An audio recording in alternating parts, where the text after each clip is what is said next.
Fala galera, sejam todos muito bem-vindos a mais um vídeo do canal da Engenharia. Eu sou o engenheiro Felipe Rodrigues e nesse vídeo trago um recado muito legal para vocês. No sábado agora, dia 23 de fevereiro, faremos uma live de lançamento de um dos cursos mais esperados aqui do canal, o curso de Alvenaria Estrutural. Esse conteúdo foi elaborado por um dos profissionais mais respeitados do ramo, que conta com diversas obras em alvenaria, inclusive obras com mais de 20 pavimentos, que é o engenheiro especialista em estruturas Rangel Lage. Esse curso será dividido em dois módulos, um de projeto e detalhamento, que é o que vamos lançar no sábado agora, dia 23, que será livre para qualquer profissional da área da construção civil, e um segundo módulo que será de dimensionamento, esse destinado a estudantes de engenharia, engenheiros e arquitetos formados. Durante a live vamos explicar tudo sobre o conteúdo dos dois módulos e fazer um bate-papo muito legal sobre o tema de alvenaria estrutural. E o melhor, quem adquirir o curso na pré-venda, inclusive já está disponível com 15% de desconto. Ou durante a live de lançamento também vai ter diversas vantagens para quem adquirir o curso.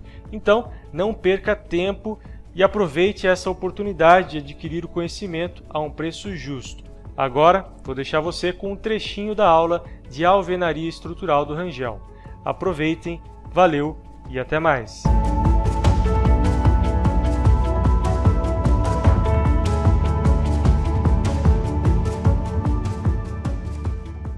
Pode corroer a armadura.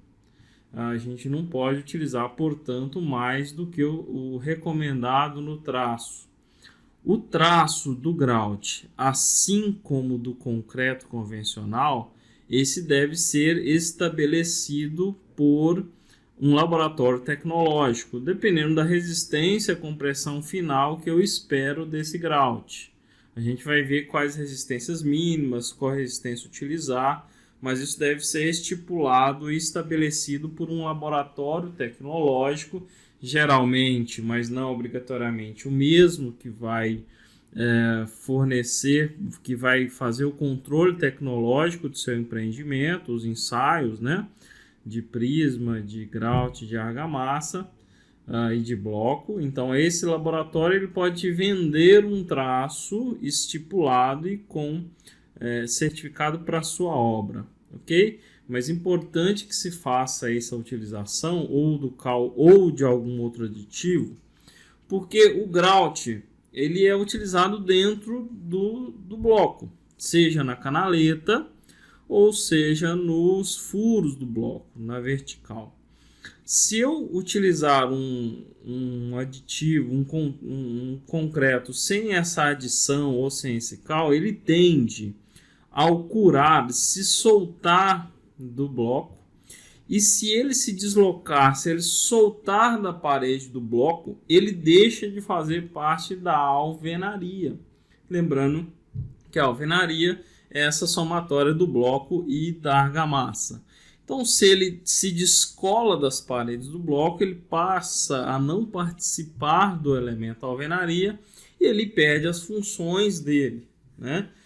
Então, o primeiro ponto é isso, ele tem que ter algum aditivo que melhore essa trabalhabilidade, principalmente a retenção de água e hidratação na mistura. Isso acontece porque o bloco é poroso, seja ele de concreto ou cerâmico, e ele absorve parte da água do grout quando aplicado, tá? Então, se eu não tiver esse controle, o bloco pode absorver mais do que deveria, e nessa absorção há essa separação dos dois elementos. É importante tomar esse cuidado. Outro ponto é que ele tem um slump alto, um slump maior, bem maior do que a gente está acostumado no concreto convencional. Um slump comum aí para um concreto do dia a dia seria de 12, mais ou menos 2 de abatimento. E no grout a gente espera um slump entre 20 a 28. Mas para quem não está habituado com essa nomenclatura, vamos entender o que é esse slump. O slump, de forma simplificada, só para a gente dar continuidade aqui dentro do curso, um slump test. Esse teste tem a finalidade de determinar a consistência do concreto. Então, a medida do fluxo do concreto, né? Essa trabalhabilidade. Basicamente, a gente mede o abatimento do grout ou do concreto. Esse é um teste padrão feito num cone, né? E basicamente, sem entrar muito em detalhes, quando eu faço esse levantamento do cone, o quanto esse concreto abaixou do nível do topo é o que a gente chama de slump. Portanto, quanto maior o valor do abatimento, maior o número absoluto, mais fluido é o meu concreto. Note que o grout tem uma fluidez muito grande. Não chega a ser igual ao que a gente chama de concreto autoadensável, que é um concreto que a gente coloca um aditivo realmente plastificante, e o grout não chega a ter essa necessidade de que a gente utilize um aditivo que ele seja classificado como autoadensável, não chega a esse ponto, que daí o autoadensável inclusive tem vasos comunicantes, é muito importante para outros sistemas como parede de concreto moldado em loco, que é outro sistema estrutural que está em crescimento também, mas no grout não há necessidade. É importante que ele tenha esse slump maior, essa fluidez que a gente está vendo aqui, porque o furo do bloco ele não é tão grande. Vocês vão perceber, o bloco tem 14 de largura em geral, para uma família convencional. A gente tira 2,5 de parede do bloco de cada lado, que a gente vai ver. Sobra aí 9 centímetros, né, de furo interno. Então é pequeno e a gente não consegue fazer a vibração desse grout. E eu preciso garantir, né, um concreto, numa viga, por exemplo, eu utilizaria um vibrador, né? Então a gente consegue, como aí eu não consigo fazer essa utilização, é importante que ele tenha essa fluidez maior para garantir esse preenchimento completo, e daí entra também a importância de que seja uma brita zero, um agregado menor, né? Outra pergunta: qual a função do grout na alvenaria estrutural? Só para ressaltar, existem alguns tipos de grout diferentes, e o grout da alvenaria estrutural tem que ser da forma como a gente está especificando aqui, que existe um grout argamassado no mercado, que ele tem a função mais de reforço estrutural, ou para aplicação em pré-moldados, ou para torres eólicas, enfim, na base, mas isso é um mais argamassado e não é o mesmo que utiliza em grout. Então, no grout da alvenaria tem que ter as características e a gente tem que ter a utilização da brita zero. Ok? Então, para que isso serve? Qual a função dele na alvenaria estrutural? Primeiro, para preenchimento dos vazios dos blocos e canaletas. Então, todas as canaletas, ela só tem função ser canaleta se ela for preenchida com grout. Essa função dela ser uma canaleta.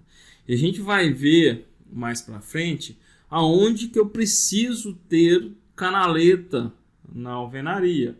Basicamente, só para não deixar vocês sem resposta já, no nível da laje, nas vergas e contravergas, no caso de janelas, e só vergas no caso de portas, e alguns pontos canaletas intermediárias. A gente vai estudar qual critério é esse. Esse é um parâmetro de projeto. Tá? Mas só tem função a canaleta, sabe, se vai preenchida de grout e sempre com algum aço ali dentro, tá?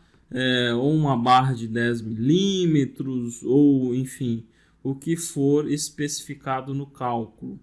E os furos verticais. Os furos verticais, preenchimento desses furos dos blocos, existem alguns parâmetros também para isso. O primeiro é que comumente a gente preenche sempre os cantos, os encontros de paredes e o lado de portas e janelas, tá? Mas isso não é obrigatório, a norma não obriga a essa utilização. A gente faz isso como um parâmetro de projeto comum para evitar algumas patologias por concentrações de cargas em alguns pontos por excesso de tensão, tá? Mas eu já vi, a gente já utilizou algumas vezes ele sem preenchimento de grout verticais. Outro ponto é, a partir do dimensionamento, a gente vai aprender a dimensionar a nossa alvenaria, compressão e atração, é a chamada flexo-compressão, lá no nosso módulo 2. E no cálculo a gente vai confirmar se esse grout realmente é necessário ou não. E se ele for necessário, o grout vertical, em quais pontos e quantos, né? Que é quantos pontos de grout eu coloco na alvenaria? 1, 2, 3, 4, 1 a cada 2 metros. Isso é resultado de cálculo, tá? Isso é resultado de parâmetros. Mas para uma casa térrea, um sobradinho, é muito incomum que eu necessite do grout vertical no cálculo, tá? Mas que a gente faz essa utilização paramétrica dos encontros de paredes do lado de porta e janela. Tá? Outra função importante é a solidarização da armadura com esse elemento. Então, a armadura ela tem duas funções básicas na alvenaria. Ela tem a função de combater a tração, assim como no concreto convencional, né, o concreto armado, e tem também a função de dar alguma ductilidade na estrutura. Ductilidade, que a gente chama, essa capacidade da estrutura se deformar e voltar ao estado original.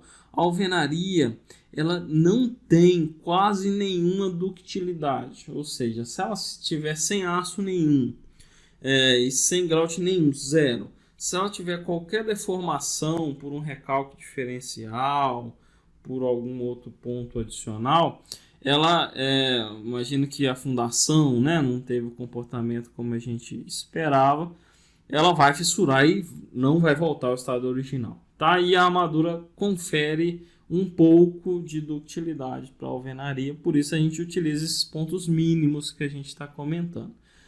E o aço lá dentro da alvenaria vazio, né, perde a conexão do aço com a alvenaria. Então a gente faz a utilização do grout para fazer essa solidarização. Ele vai conectar, ele vai ligar a minha armadura com a minha alvenaria. E o outro ponto importante é o aumento da capacidade portante da alvenaria. Ou seja, o grout ele aumenta a minha resistência à compressão da parede. Ele aumenta a minha área líquida. Então vamos entender o que é isso, tá? O bloco ele tem geralmente essa figura que vocês estão vendo, né? É uma geometria comum dos nossos blocos. Então ele tem essa parede aqui, está em magenta, é maciça. E tem a parte interna que são furos, por isso o bloco vazado, né? Esse é o nome do elemento que a gente utiliza, um bloco vazado de concreto. Em média, metade desse bloco é parede de concreto e metade é vazio. Por isso que a gente diz que a relação entre a área bruta e a área líquida é de 0,5. Significa que a área bruta seria eu pegar simplesmente esse bloco, imagina que ele tem 14 por 39. 14 vezes 39 me dá uma área total aqui que a gente chama de área bruta. A área líquida é metade do total, porque metade é vazio e a outra metade tem bloco, ok? Então é uma relação média, em média, metade tem parede de concreto ou cerâmica e a outra metade é nada, é vazio. O grout é aplicado exatamente aí, no caso das aplicações verticais. Então ele preenche a metade que estava vazia. Então se eu tinha metade vazio e metade com bloco, o grout entra nessa região preenchendo isso. Então quando eu faço o preenchimento do bloco com grout, eu basicamente dobrei a área líquida. A área líquida ficou igual a área bruta, tá? Quando eu faço preenchimento total, ou seja, tudo agora tem concreto ou grout, tá? Então ele dobra a minha área bruta em média. Por isso que a resistência à compressão recomendada do grout, a gente não calcula a resistência à compressão do grout, a gente faz uma recomendação em função do bloco dimensionado. Esse sim dimensiona o bloco a partir do prisma. Dimensionamos um prisma, chegamos num bloco e daí nos outros elementos, que é o grout e a argamassa. Tá? Então, a gente espera, vou dar um exemplo para vocês. Pensa num bloco de concreto. Um bloco de concreto de 10 MPa, para que eu tenha resistência, e quando eu falo que o bloco tem 10 MPa, é em relação à área bruta dele. Eu pego esse bloco da forma como está, coloco na prensa e vou romper. Quando eu chego nesse bloco, como metade é vazio, para eu fabricar esse bloco de 10 MPa na área bruta, eu uso um concreto de 20 MPa, o dobro, porque metade é vazio, né? Então, para ter essa relação no final das contas, eu uso o dobro para fabricar um bloco de concreto de 10 MPa. Eu fabrico ele com um concreto de 20 MPa, porque metade vai ser vazio, tá? Por isso que eu tenho essa relação final de 0,5. Então, para que eu faça o preenchimento desse bloco, eu tenho que utilizar um grout na mesma resistência à compressão a qual foi utilizada o bloco. Então, por isso que a gente recomenda que, se o bloco é de 10 MPa, por exemplo, em média, isso é uma recomendação inicial, que o grout seja de 20 MPa, para que ele tenha a mesma resistência do bloco. Se for um bloco de 8 MPa, ele foi fabricado com concreto de 16 MPa, portanto o grout é 2 vezes o bloco. Respeitando um ponto importante, a resistência mínima permitida na norma do grout é de 15 MPa. Não posso especificar grouts menores que 15 MPa. O motivo disso é a aderência do grout com a armadura. Grouts menores que 15 MPa, a partir de ensaios já foi determinado que essa aderência é comprometida, portanto eu não posso fazer utilização. Por exemplo, se fosse um bloco de 4 MPa, teoricamente, a gente está falando que usa o dobro do bloco, seria um bloco de 8, um grout de 8 MPa. Não posso utilizar no mínimo 15. Então essa relação começa a ser válida a partir de um bloco aí de 8 MPa, por exemplo. Tá? Existem tabelas que a gente vai ver no dimensionamento que a gente especifica melhor isso. Então, dependendo do prisma cheio que eu espero, o prisma cheio nada mais é do que um bloco em cima do outro com adjunto de argamassa e ele preenchido de grout, dependendo do prisma cheio que eu espero, eu especifico a resistência do grout, mas o raciocínio é esse aí que a gente acabou de comentar, tá? Como fazer a aplicação do grout? Essa aplicação é importante que seja feita de maneira correta. Então, eu estou pensando ainda primeiro aqui nos furos verticais. Na canaleta é relativamente tranquilo, né?